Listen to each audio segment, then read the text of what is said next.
الله وبركاته. إن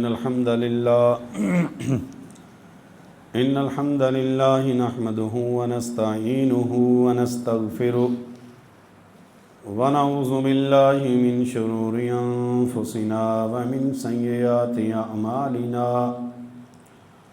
من يهده الله فلا مضل له ومن يضلله فلا هادي له.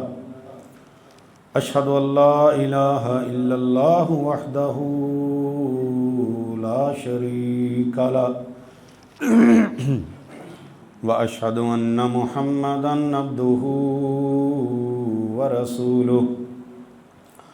أما بعد فإن خير الحديث كتاب الله وخير الهدي هدي محمد صلى الله عليه وسلم وشر الأمور محدثاتها وكل محدثة بدعة وكل بدعة ضلالة وكل ضلالة في النار. يا أيها الذين آمنوا اتقوا الله حق تقاته ولا تموتن إلا وأنتم مسلمون. يا أيها الناس اتقوا ربكم الذي خلقكم من نفس واحدة وخلق منها زوجها وبث منهما رجالا كثيرا ونساء. واتقوا الله الذي تساءلون به والأرحام إن الله كان عليكم رقيبا. يا أيها الذين آمنوا اتقوا الله وقولوا قولا سديدا يصلح لكم أعمالكم ويغفر لكم ذنوبكم ومن يطع الله ورسوله فقد فاز فوزا عظيما. اللهم صل على محمد وعلى آل محمد كما صليت على إبراهيم وعلى آل إبراهيم إنك حميد مجيد.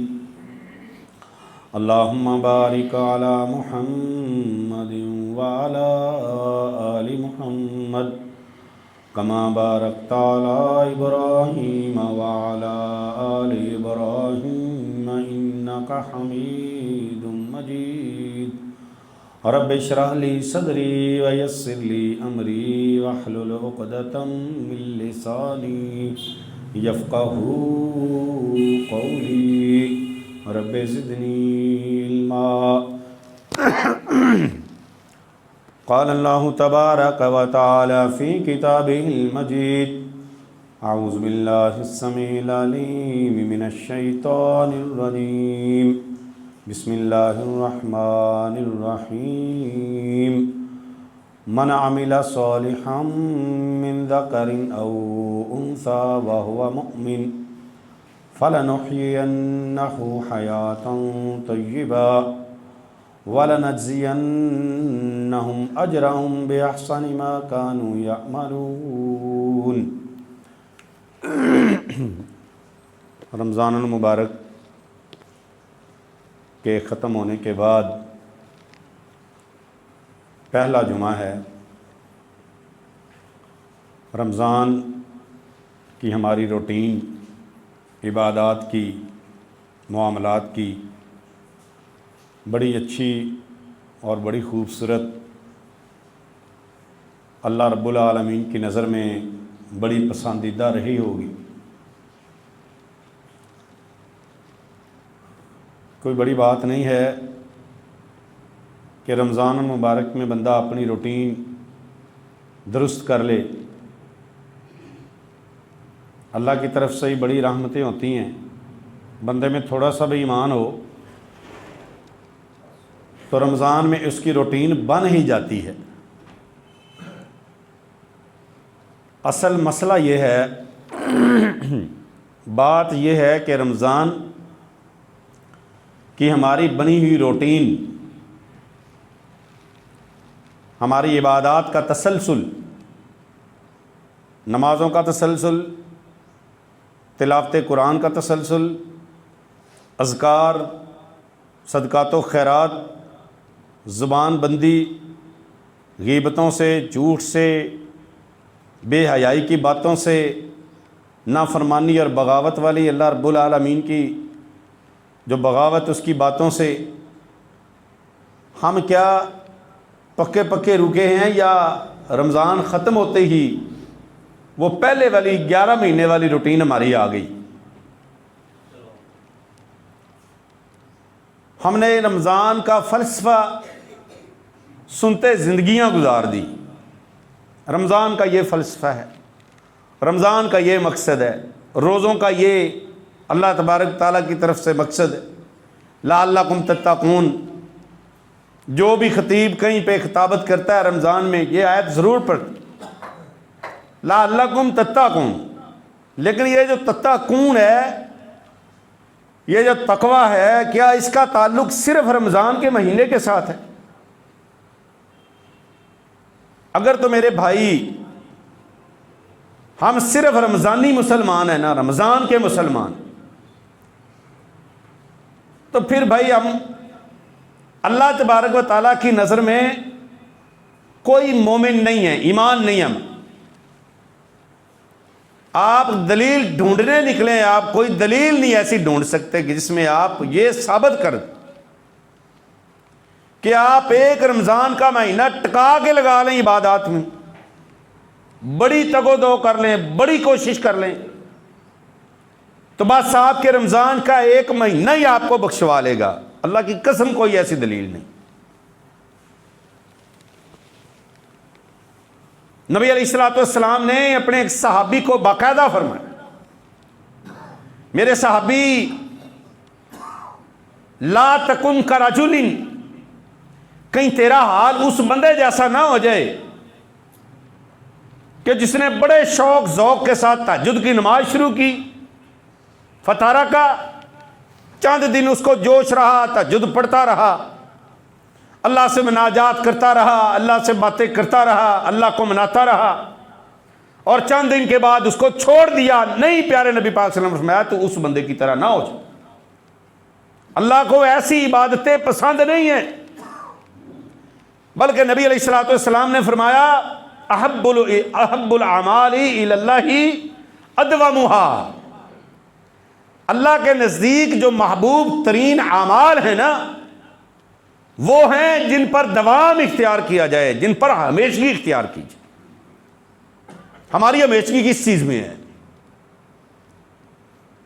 ہماری نمازوں میں ہمیشگی نہیں ہے، نمازوں کی روٹین میں ہمیشگی نہیں ہے، نماز کی پابندی پر ہماری ہمیشگی نہیں ہے۔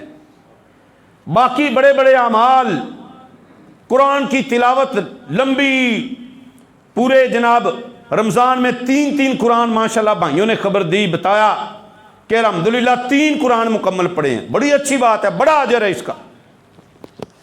اور پورا سال رمضان میں 3 قرآن پڑھنے والا پورا سال قرآن کو ہاتھ نہیں لگاتا۔ پوری نمازیں پڑھنے والا اگر رمضان کے بعد 5 وقت کا نمازی نہیں ہے تو یاد رکھیں میرے عزیز بھائی، یہ رمضان کی صرف نمازیں اس کے لیے کافی نہیں ہیں۔ اللہ نے قرآن کے اندر فرمایا۔ میں نے آپ کے سامنے ایک حدیث رمضان کے مہینے میں شروع کی تھی، مسند بزار کی روایت۔ نبی پاک صلی اللہ علیہ وسلم نے اپنے صحابہ کو 3 ہلاک کرنے والی چیزوں کی خبر دی، وَالثَّلَاثُ مُنْجِيَاتٍ، اور 3 نجات پانے والی چیزوں کی خبر دی، وَالثَّلَاثُ کفارات، اور 3 برے اعمال کا کفارہ بننے والے اعمال کی خبر دی، وَالثَّلَاثُ درجات، اور 3 اعمال ایسے بتائے جو انسان کے اعمال کے درجات کو بلند کر دیں۔ یہ جو چھوٹی چھوٹی باتیں اللہ کے نبی پاک صلی اللہ علیہ وسلم اپنے صحابہ کو بتاتے ہیں نا، ان کے پیچھے پوری امت کو سبق اور درس، کہ میری امت کے لوگ یہ چھوٹے چھوٹے اعمال ان کو اپنانا شروع کر دیں، کئی مہلکات سے بچ جائیں، ہلاک کرنے والی چیزوں سے بچ جائیں، کہیں منجیات کے اندر آ جائیں، ان کو اللہ نجات عطا فرما دے، اور کہیں پہ اللہ تبارک و تعالیٰ ان کے گناہوں کو معاف کر کے ان کی نیکیوں کو کفارہ بنا دے، اور کہیں ان کے درجات کی بلندی کا سبب بن جائے، اور قیامت تک آنے والے سارے امتیوں کے لیے رسول اللہ صلی اللہ علیہ وسلم نے درس دیا۔ آج ہم 3 کفارات پڑھیں گے۔ 3 اعمال کون سے ہیں جو انسان کی برائیوں کا کفارہ بن جاتے ہیں، اس کی برائیوں کو ختم کرنا شروع کر دیتے ہیں؟ ہمیں پتہ ہی نہیں ہے ہماری زندگی میں کتنی برائیاں جنم لے رہی ہوتی ہیں۔ صبح اٹھتے ہیں، شام رات سونے تک چھوٹی چھوٹی برائیاں جس کو ہم کوئی اہمیت ہی نہیں دیتے۔ میرے عزیز بھائی، نبی پاک صلی اللہ علیہ وسلم نے فرمایا کہ کبھی بھی کسی چھوٹی سے چھوٹی برائی کو کبھی بھی حقیر نہ سمجھنا، چھوٹا نہ سمجھنا۔ یاد رکھو کہ یہ جو پہاڑ بنتے ہیں، چھوٹی چھوٹی کنکریاں جمع ہو کے پہاڑ بن جایا کرتے ہیں۔ یہ چھوٹے چھوٹے گناہ جن کو ہم بالکل معمولی سمجھنا شروع کر دیا ہے، اور پھر بندے کو چھوٹی چھوٹی گناہوں اور چھوٹی چھوٹی غلطیوں کی جب عادت پڑنا شروع ہو جاتی ہے، یاد رکھیں میرے بھائی، پھر وہ بڑے اور کبیرہ گناہوں کے اندر قدم رکھ دیتا ہے، اور ایک وقت پھر اس کے اوپر ایسا ہوتا ہے، اس کا دل سیاہ ہو چکا ہوتا ہے، گناہ کو گناہ سمجھنا چھوڑ دیتا ہے، پھر اس کی نظر میں بڑے بڑے پاپ اور بڑے بڑے کبیرہ گناہ، اللہ کی قسم اللہ کی بڑی بڑی بغاوتیں اور اللہ تعالیٰ کی حدوں کو توڑتا ہوا چلا جاتا ہے، لیکن اس کی نظر میں وہ گناہ نہیں ہوتی۔ آپ آج دیکھ لیں، میرے پاس آج ایک شخص اپنی بیٹی کا ایڈمیشن کروانے کے لیے آیا اور بیٹھا، اور بڑے فخر سے جناب وہ بتا رہا ہے کہ جناب میں یہ اسٹیٹ لائف اور میں انشورنس کرنے کا کام کرتا ہوں، میں نے اتنے بندے کی انشورنس کروائی اور اتنی گاڑیوں کی انشورنس کروائی اور یہ کیا وہ کیا۔ میں نے کہا بھائی یہ تو سارے کا سارا سود ہے۔ کہتا ہے اب تو اللہ کی قسم، کہتا ہے آگے اس کے الفاظ ہیں، اب تو ہمیں محسوس ہی نہیں ہوتا کہ یہ سود ہے۔ کس وجہ سے؟ کیا وجہ ہے؟ صرف یاد رکھے میرے بھائی، جب بندہ گناہ پہ لگ جاتا ہے پھر اس کو بڑے بڑے گناہ بھی گناہ نہیں لگتے۔ یاد رکھیں نبی پاک صلی اللہ علیہ وسلم نے 3 اعمال بتائے ہیں، 3 اعمال جو چھوٹی چھوٹی برائیوں سے لے کے بڑی بڑی برائیوں کو پامال کر دیتے ہیں، ختم کر دیتے ہیں۔ 3 اعمال کون سے ہیں؟ نبی پاک صلی اللہ علیہ وسلم نے فرمایا انتظار الصلاۃ بعد الصلاۃ، ایک نماز پڑھنے کے بعد اس کو دوسری نماز کی فکر لگ جاتی ہے۔ یہ پکا نمازی ہے، یہ ایسا نمازی ہے، فجر کی نماز پڑھ کے گیا ہے، اس کو زور کی نماز کے ٹائم کا انتظار ہے، یہ اس انتظار میں بیٹھا ہے اللہ کب ٹائم ہو میں زور کی نماز کو ادا کروں۔ نبی پاک صلی اللہ علیہ وسلم فرماتے ہیں جس کو نماز کا انتظار رہتا ہے، نماز کے وقت کا انتظار رہتا ہے، رسول اللہ صلی اللہ علیہ وسلم فرماتے ہیں اللہ تبارک و تعالیٰ اس کے گناہوں کو دھونا شروع کر دیتے ہیں، اس کے گناہوں کو ختم کرنا شروع کر دیتے ہیں۔ نماز کے انتظار میں لوگ بیٹھیں، نماز کا انتظار کرنے کے لیے مسجد کے اندر آ کر بیٹھا ہے، اذان ہوئی ہے، آ کر نماز کا انتظار کر رہا ہے، جماعت کے لیے انتظار کر رہا ہے۔ نبی پاک صلی اللہ علیہ وسلم نے فرمایا یہ جتنی دیر مسجد کے اندر بیٹھا رہے گا، جتنی دیر نماز کا انتظار کرتا رہے گا، آسمان والے رب کی طرف سے اس کے لیے خوشخبری کیا ہے، اس کے سارے گناہوں کو اللہ کے فرشتے کاٹتے رہیں گے، اللہ کے فرشتے اس کے لیے دعائیں کرتے رہیں گے۔ نماز پڑھنے کے بعد سلام پھیر کے اپنی جگہ پر بیٹھا سونے رب کا ذکر کر رہا ہے۔ نبی علیہ الصلوۃ والسلام فرماتے ہیں یہ اپنی جگہ پر بیٹھ کے اپنی نماز والی جگہ کو اس نے چھوڑا نہیں، وہاں پر بیٹھ کے ذکر اور اذکار میں مصروف ہے۔ پیارے نبی پاک صلی اللہ علیہ وسلم فرماتے ہیں کہ اللہ تبارک و تعالیٰ کے فرشتے اس کے لیے بخشش کی دعائیں مانگنا شروع کر دیتے ہیں، اللہم اغفر لہ ورحمہ، اللہ اس اپنے بندے کی بخشش فرما دے، اللہ اس کے اوپر رحم فرما دے۔ ہماری مسجدوں کا حال اللہ کی قسم آج کوئی بڑا عجیب ہی نظر آتا ہے۔ ادھر امام صاحب نے سلام پھیرا، مولویوں کو اللہ رب العالمین ہدایت عطا فرمائے، السلام علیکم ورحمۃ اللہ، السلام علیکم ورحمۃ اللہ۔ سلام پھیرنے کے بعد جناب جلدی جلدی فوراً ہاتھ اٹھائے اور 2-4 لفظ دعا کے پڑھے، اور لوگ جلدی جلدی سنتے پڑھ کے گھروں کا راستہ لیتے ہیں۔ مسجد ویران نماز کے 15-20 منٹ کے بعد ہی خالی نظر آنا شروع ہو جاتی ہیں۔ نبی پاک صلی اللہ علیہ وسلم کے صحابی، کتنے صحابہ کی تاریخ موجود ہے کہ وہ ظہر کی نماز پڑھتے، اتنے بیٹھ کے اللہ کا ذکر کرتے، عصر کی نماز کا ٹائم ہو جاتا، عصر کی نماز پڑھ کے بیٹھ جاتے، مغرب کا ٹائم ہو جاتا۔ نبی پاک صلی اللہ علیہ وسلم نے اپنے صحابہ کا یہ شوق دیکھا تو نبی پاک صلی اللہ علیہ وسلم نے فرمایا